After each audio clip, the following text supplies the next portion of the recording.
on a un horaire et le temps court et on a d'autres. Je sais qu'il y a d'autres conférences qui arrivent derrière. Bonjour, je suis Véronique Pape, directrice de Construction 21, le média social du bâtiment et de la ville durable. On est également l'organisateur des Green Solutions Awards, donc un concours international de bâtiments, quartiers et infrastructures. Et donc aujourd'hui, on va vous présenter un des bâtiments qui a gagné notre concours l'année dernière. Alors, j'appelle l'équipe de CLK. Merci, beaucoup de choses pour mes petites mains. Avec Sophie Brewers. Bonjour Sophie, installez-vous. Et Stéphane Le Troyer qui vont vous présenter un bâtiment qu'ils ont conçu, construit et qui a absolument séduit le jury des Green Solutions Awards l'année dernière. Alors, j'ai commencé par vous demander de vous présenter tous les deux, de vous présenter vous personnellement et votre structure. Ensuite, je vous expliquerai un petit peu plus en détail ce que c'est Construction 21 et on rentrera ensuite rapidement dans le vif du sujet avec ce bâtiment. Oui, bonjour, je m'appelle Sophie Brouwer, je suis gérante technique chez CLK Construction. CLK Construction est une entreprise qui réalise des maisons clés sur porte. Bonjour, je m'appelle Stéphane Le Troyer, je suis dessinateur à la CLK depuis 14 ans et c'est moi qui ai réalisé les plans de la maison passive qu'on va vous présenter. Merci à tous les deux. Donc, si vous voulez suivre sur Twitter, allez-y. Vous avez un hashtag et le compte @construction21f. Vous pouvez aussi retweeter notre community manager est dans la salle et il y a un live tweet qui est en cours, qu'on peut partager. On peut le suivre également sur le réseau. Alors en 2 mots, Construction 21, qu'est-ce que c'est ? C'est un média social qui a été conçu, qui existe depuis 2012. Qui a été conçu pour favoriser et accélérer la transition écologique du secteur du bâtiment au départ et puis maintenant on travaille aussi sur toutes les échelles quartiers et infrastructures. C'est un réseau qui est à la fois national et international. Nous représentons ici la plateforme française. Nous coordonnons, la petite équipe française de 4 personnes coordonne également le réseau international, mais nous sommes présents, nous avons des collègues en Belgique, au Luxembourg, d'où vient ce bâtiment que nous allons vous présenter aujourd'hui, mais également dans d'autres pays d'Europe, en Afrique du Nord et en Chine, avec un objectif de développement international très ambitieux. Donc ce média social, c'est un lieu de rencontre pour tous les professionnels qui s'intéressent à la construction durable, donc toute la filière, avec à la fois beaucoup d'informations qui les aident à progresser dans leurs connaissances et peut-être, nous l'espérons, qui vont les aider à être plus exigeants dans leurs futurs projets. Et puis aussi un excellent outil de promotion pour que les meilleurs d'entre vous puissent montrer ce qu'ils font et que ça les aide à développer leur activité. On a différents types de formats à votre disposition. C'est un média social, donc ça veut dire que c'est vous qui êtes acteur, qui êtes contributeur. On fait circuler des informations qui viennent de certains professionnels vers d'autres professionnels, que ce soit de l'actu, des événements, des vidéos. On a des annuaires d'entreprises, des communautés en ligne, et puis des bases de données, de cas, des études de cas qui décrivent de façon assez détaillée des bâtiments, des quartiers ou des infrastructures et qui font l'objet donc de ce concours Green Solutions Awards dont vous avez été lauréat l'année dernière. Voilà, donc c'est un concours qui existe depuis 6 ans maintenant. On vient de lancer la 7e édition et c'est un concept qui maintenant a fait ses preuves. C'est un concours un peu particulier puisqu'il ne montre que des projets livrés. Donc on n'est pas dans la vue d'architecte, on n'est pas dans le projet parfois qui peut être très ambitieux mais dont on n'est pas toujours sûr qu'il va vraiment se réaliser. Là c'est du vrai. Ça se joue d'abord dans chaque pays puis ensuite au plan international. On remet nos prix à la COP. Donc on était en décembre dernier à Katowice en Pologne pour remettre nos prix 2018. Vous y étiez aussi avec nous. C'est un concours qui est gratuit. On offre une vidéo aux gagnants. Donc on vous la montrera en fin de séance pendant les questions. Mais vous pouvez la découvrir bien sûr sur notre site. Et puis c'est surtout l'occasion de mettre en place un plan de communication notamment sur Internet, mais aussi via une centaine de partenaires médias qui sont souvent la plupart des têtes de réseau et qui permettent de diffuser très très largement toutes les solutions et tous les projets qui sont présentés au concours. Voilà, donc je vous passe rapidement sur les chiffres, on va laisser le plus de temps possible à la présentation du projet. Sachez simplement que si vous participez à ce concours, vous avez d'excellentes chances d'être vus. Un seul chiffre, on a touché plus de 4 millions de personnes l'année dernière. Voilà, donc dans les étapes, on est en ce moment dans la phase de candidature pour le concours 2019. Si vous devez retenir une seule chose, c'est que vous avez jusqu'au 10 juin pour présenter des projets, si vous avez à votre actif des projets en tant qu'architecte, promoteur, bureau d'études, entreprise de construction, etc. Et donc on remettra nos prix en septembre pour la France et en novembre pour l'international. Voilà. Quelques exemples de nos partenaires qui sont très nombreux, c'est une aventure très collective. Et je passe maintenant la parole à Sophie, qui va nous présenter plus en détail donc, le bâtiment qui a gagné l'année dernière le prix Smart Building, donc au plan luxembourgeois d'abord, international ensuite. Et donc Sophie, vous allez nous en dire un petit peu plus sur ce bâtiment. Voilà, merci beaucoup. Donc voilà, je pense qu'on s'est déjà présenté.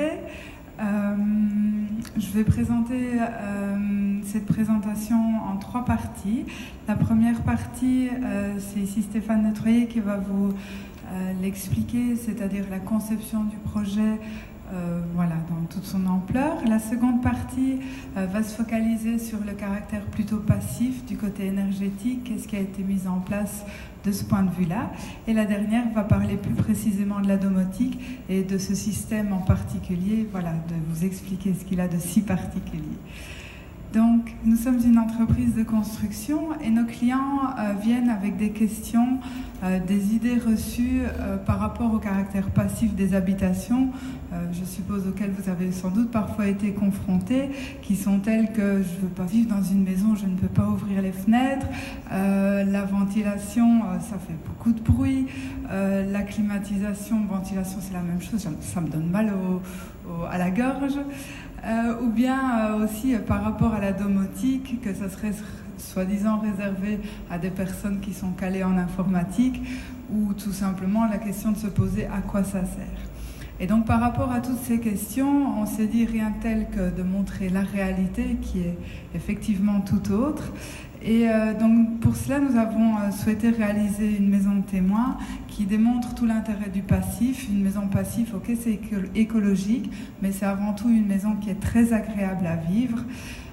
Et de par ce fait, on voulait montrer la philosophie de l'entreprise en allant plus loin au niveau écologique, montrer notre savoir-faire, et nous avons souhaité une maison qui soit fonctionnelle et qui respecte les budgets de nos clients.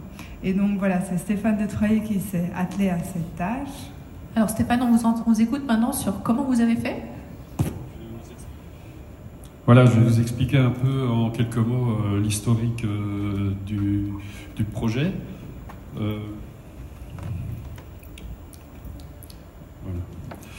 Voilà, donc en avril 2015, la société CLK a eu l'occasion de devenir propriétaire d'un terrain de 19 arts. Le terrain était situé dans le petit village de Grevels qui se situe au Luxembourg.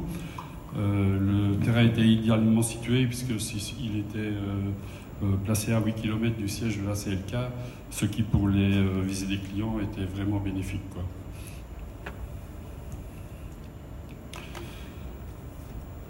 Donc le terrain avait une largeur de plus ou moins 40 mètres de long.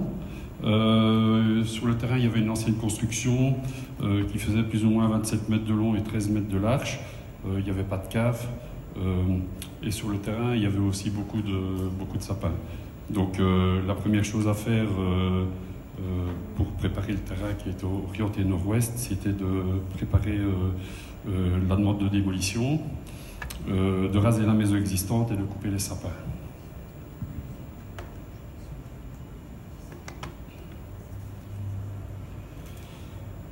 Donc, vu la grandeur du terrain qui avait une superficie assez importante, il fallait diviser le terrain en deux lots, demander un morcellement à la commune. Pour ce faire, il fallait une autorisation qu'il faut demander à l'administration du cadastre.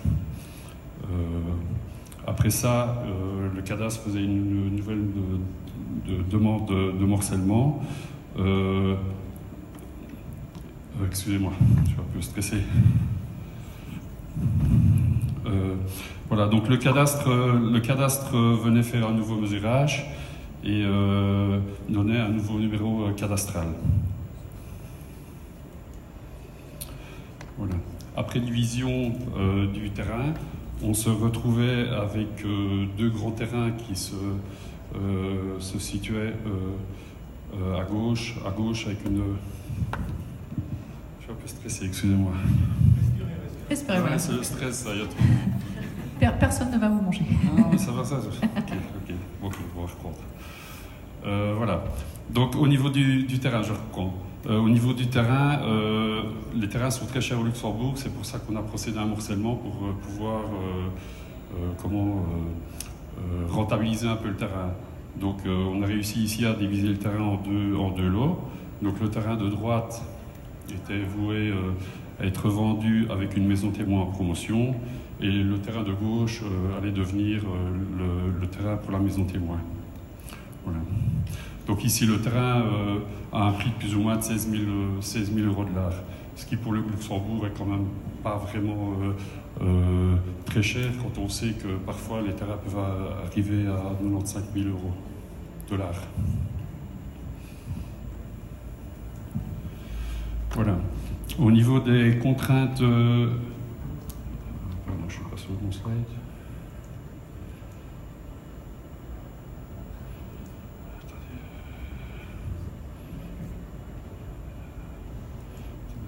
Le Sky. Voilà, règlement des bâtisses, pardon. Voilà, au niveau des contraintes urbanistiques, le territoire, sur le territoire de la commune, le terrain était situé en zone résidentielle, donc les règlements étaient quand même assez larges. Ils nous permettaient de faire un bâtiment qui faisait 30%, qui normalement devait faire 30% maximum de la surface totale de la parcelle. Le recul avant était de 6 mètres, le recul latéral était de 4 mètres. On pouvait avoir une hauteur sous corniche de 8 mètres qui nous permettait d'avoir un bâtiment en 2 niveaux, et on ne pouvait pas faire les toitures plates sur la commune, sauf sur les volumes annexes. Il fallait également faire une permission de voirie puisque le terrain longeait une route de l'État.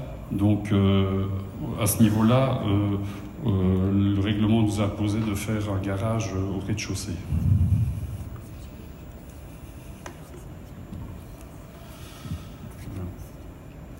Donc la direction nous avait, au niveau des cahiers des charges, imposé d'avoir une maison qui ne devait pas faire plus de 500 000 €, ce qui représente à peu près un budget moyen le budget moyen des clients du Luxembourg que nous avons en général. Le projet devait être moderne et il devait refléter les tendances de nos clients. Donc pour ce faire, le programme imposé devait avoir un hall, une toilette, un vestiaire, un grand living, une cuisine ouverte avec un îlot central, une buanderie, un local technique et un garage de voitures. Au niveau de l'étage, le programme était le suivant. On devait avoir un hall de nuit, une suite parentale, une salle de bain et un dressing, 2 chambres enfants et une salle de douche, plus une mezzanine qui est venue s'ajouter plus tard.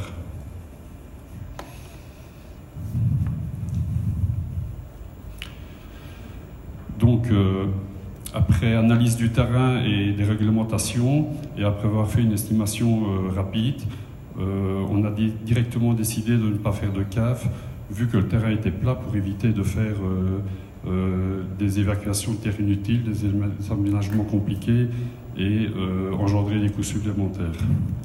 Donc, comme on le voit à gauche ici, les premières esquisses, on a décidé de faire un volume principal sur 2 niveaux, une toiture de pan perpendiculaire à la voirie et un pan dont un pan serait orienté au sud, ce qui permettrait d'avoir une exposition optimum pour les panneaux photovoltaïques et les panneaux solaires. De même, on avait prévu de faire un volume secondaire avec une toiture plate sur la partie avant gauche qui permettrait d'intégrer les garages. Et sur la partie droite, on allait penser faire un décrochement pour sortir l'escalier et ainsi libérer le hall.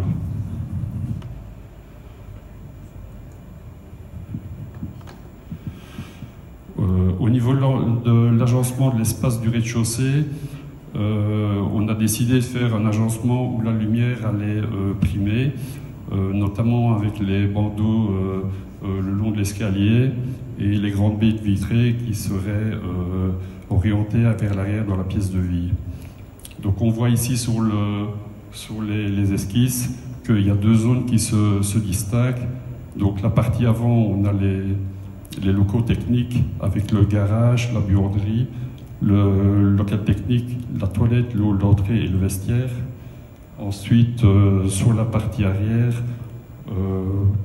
on voit un espace ouvert de 60 mètres carrés qui est la pièce de vie et qui regroupe la cuisine, le salon, la salle à manger dans un esprit loft avec des grandes baies vitrées qui permettent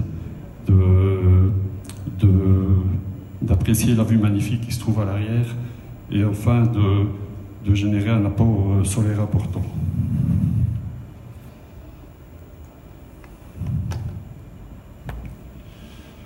Alors, au niveau des pièces de l'étage, on retrouve les pièces de nuit et les salles de bain.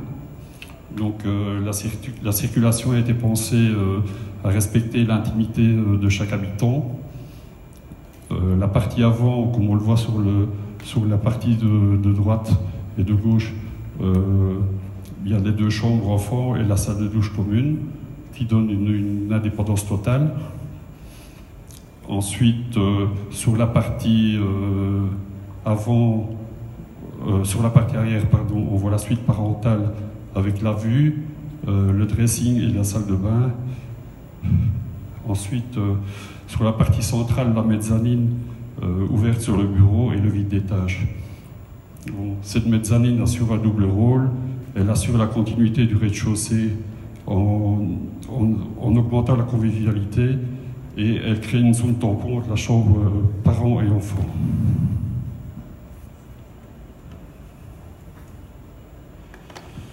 Alors quelques détails ici à vous présenter. Le local technique se trouve en position centrale, ce qui la place dans un emplacement idéal pour la gaine technique, pour distribuer les tâches et toutes les pièces à ventiler. Ensuite, on remarque l'enchaînement garage, buanderie, cuisine pour une fluidité de circulation et l'escalier décalé nous permet de libérer le hall pour avoir une circulation plus importante pour les enfants.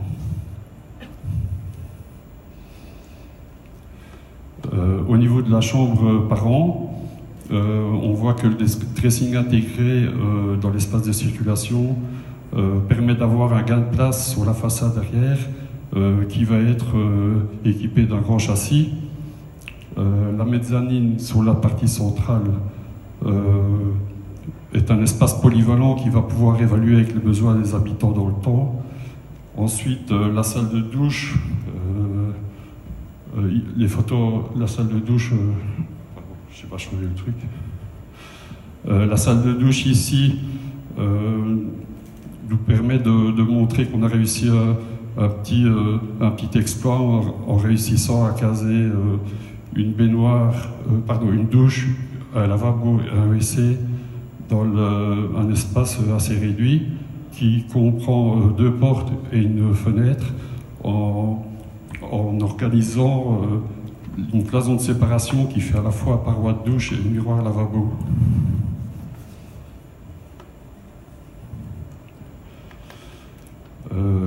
Voilà, maintenant pour l'extérieur. Au niveau des espaces, on peut trouver deux emplacements de parking extérieur. Ça, c'est une imposition par les règlements des ponts et chaussées. Ensuite, la terrasse latérale côté sud est accessible par l'accès de la cuisine et de la buanderie pour profiter du soleil de midi. Et enfin, le jardin et la terrasse principale s'ouvrent sur les grandes baies vitrées côté nord-ouest. Je me permets d'accélérer un tout petit peu parce qu'on a démarré en retard et je pense que tous nos auditeurs sont impatients d'entendre ce qui se passe sur le côté énergétique. Donc si je peux vous demander d'accélérer ou peut-être de passer. Merci beaucoup. Voilà. Merci beaucoup Stéphane. Donc par rapport au côté plutôt énergétique, vous le voyez ici déjà dans ce slide, les détails sont déjà relativement bien travaillés. En effet, dès le début de la conception, On travaille étroitement ensemble, architectes, dessinateurs et HVAC, pour, vous voyez, dimensionner ici correctement le local technique pour qu'il puisse accueillir les techniques tout en restant aussi petit que possible.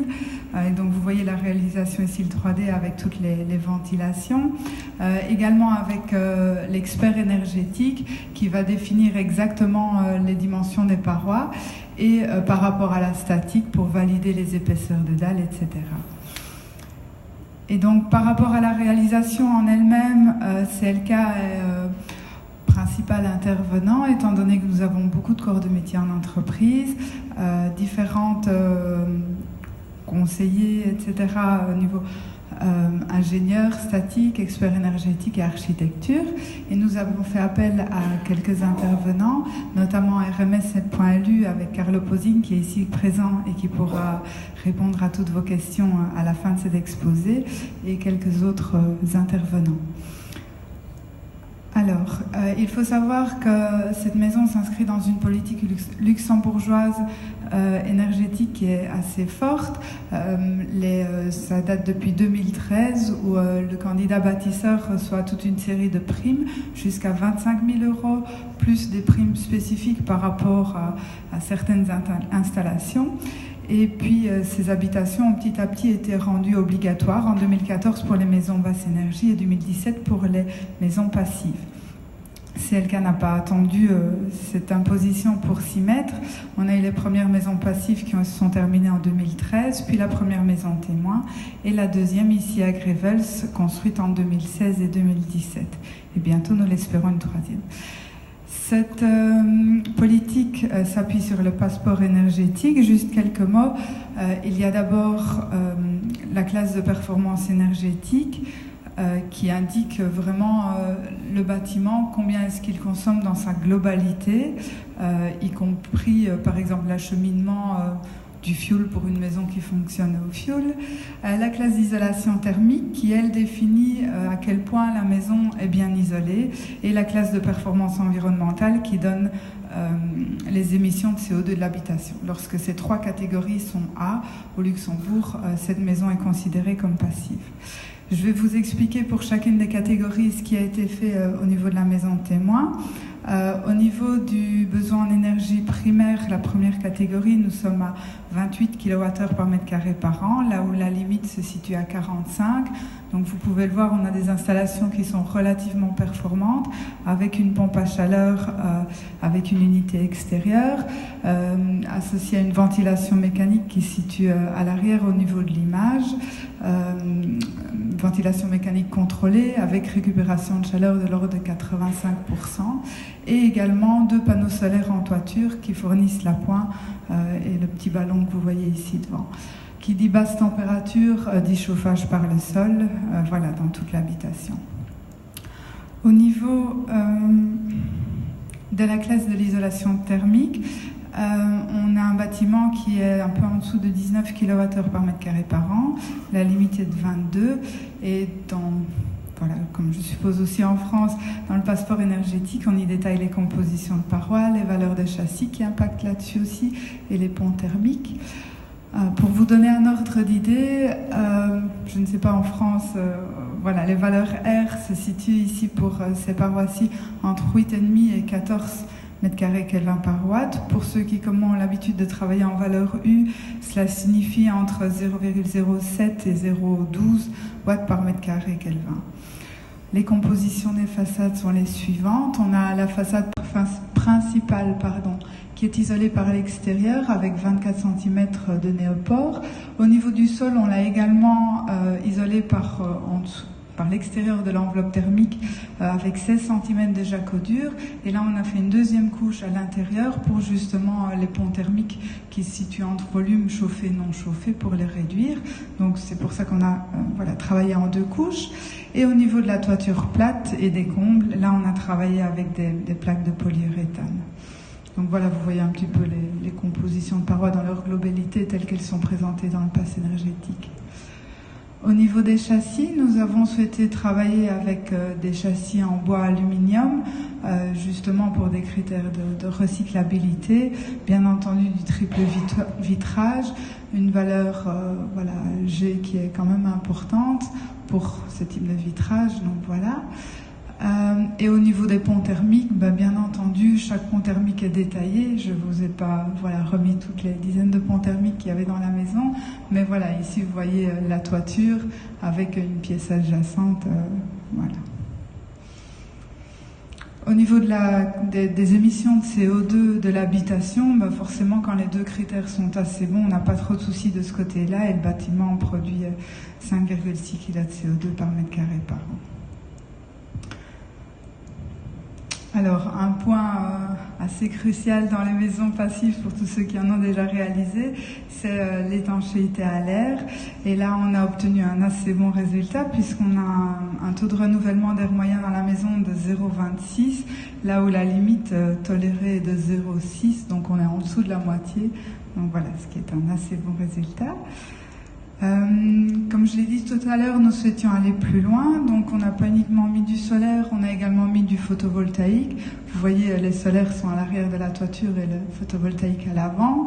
Nous avons souhaité intégrer également un chargeur pour les voitures électriques et bien sûr une citerne de récupération d'eau de pluie qui alimente les toilettes et le robinet extérieur.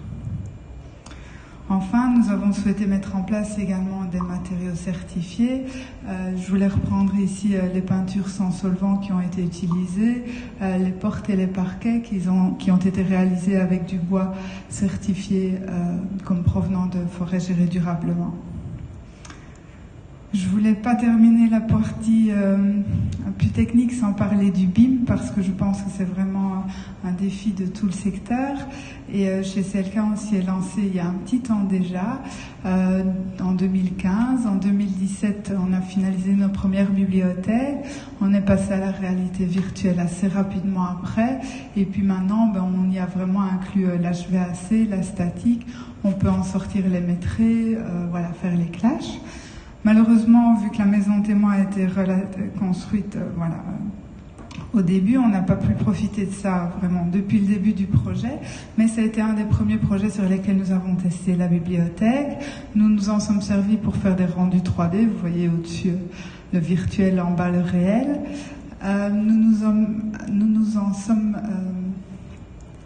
Nous l'avons utilisé pour réaliser aussi la réalité virtuelle à la première porte ouverte de cette maison témoin, où les clients, après avoir visité la maison, effectivement l'ont visité virtuellement.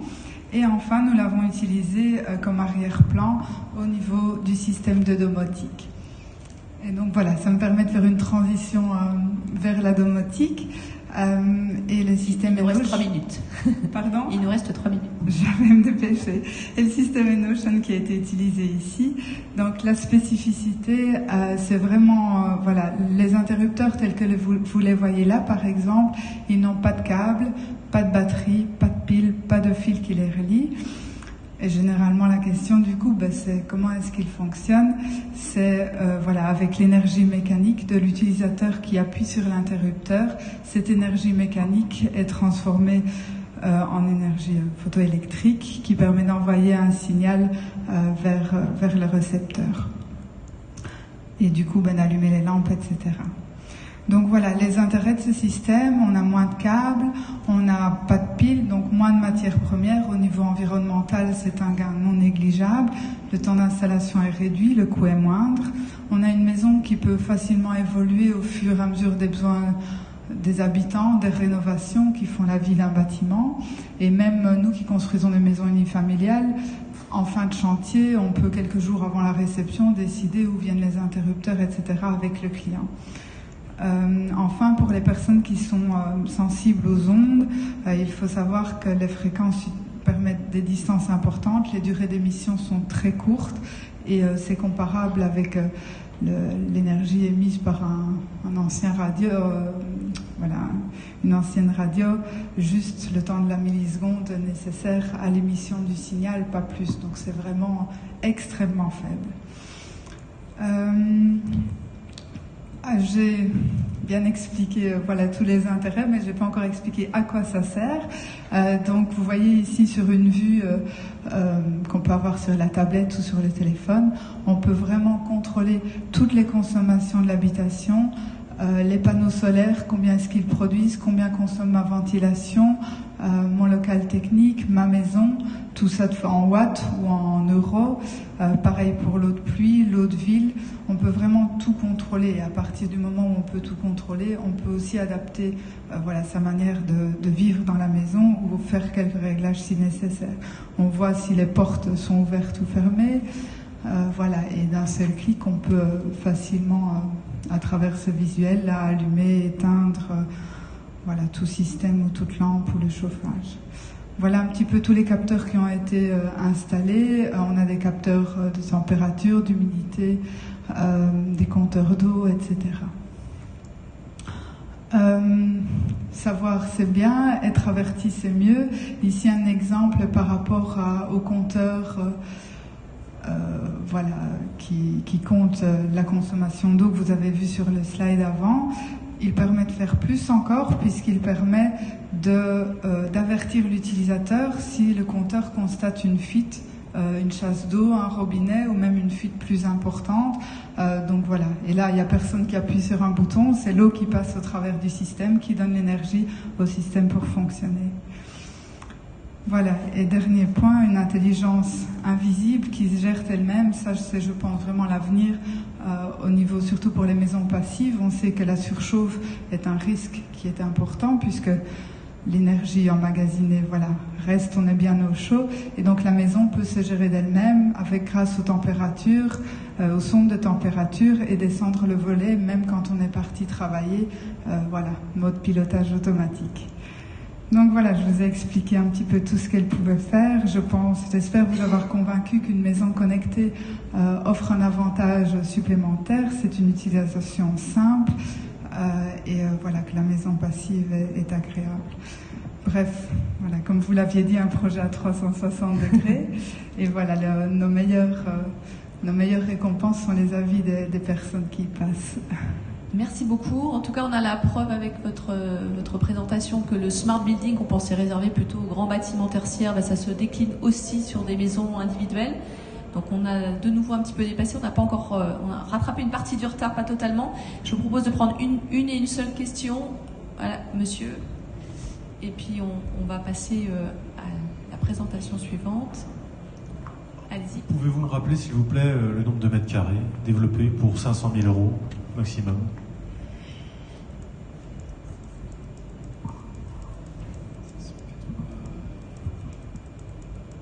Je pense que c'est 185 mètres carrés habitables, sans les garages et sans la partie technique. Et sans les combles? Et sans la partie grenier, ouais, une petite partie grenier non chauffée. Oui. Merci. Ça c'était en 2015, 2016.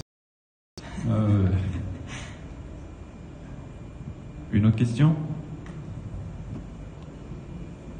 Vous pouvez vous présenter avant de poser votre question, s'il vous plaît. Oui, Christophe Dremont, je suis micro-promoteur. Je voulais savoir si les garages étaient dans le volume étanche à l'air. Non, on ne met jamais les garages dans les volumes d'étanche à l'air pour la simple raison que déjà l'apport de garage en soi, c'est une isolation relativement faible par rapport aux 24 cm en façade, ça c'est un point. Et le deuxième point, c'est par rapport à l'étanchéité à l'air. Des ports de garage vraiment bien étanches à l'air, voilà, c'est plus difficile à trouver, disons. Peut-être mieux que les gaz d'échappement soient poreux avec l'extérieur qu'avec la maison, j'imagine. Voilà. Et c'est vrai que quand on l'ouvre, on a un taux de renouvellement d'air qui est quand même assez important et qui n'est pas vraiment souhaitable dans une maison passive. Merci. Alors tout à l'heure, on était dans le Grand Nord. Ensuite, on est parti au Luxembourg. Et là, on va faire un autre beau voyage. On va partir à Saint-Joseph, à La Réunion. Avec Alain Bornarel, je vais y arriver, de Tribu, et Cédric Bécher de Nomadis. Bienvenue, bienvenue.